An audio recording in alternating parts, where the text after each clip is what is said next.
മൂപ്പര് എഴുതിണ്ടാക്കിയ ഒരു ഭക്തിഗാനാണ് അത് പഠിച്ചു പാടും.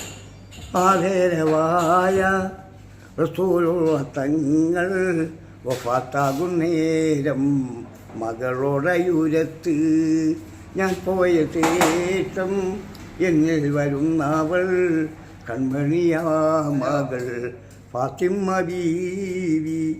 അത് കെട്ടി ബീവി പുഞ്ചിരി തൂകി. ദിവസം കഴിഞ്ഞു, മാസം കഴിഞ്ഞു, അങ്ങനെ ആ മാസം 6 കഴിഞ്ഞല്ലോ.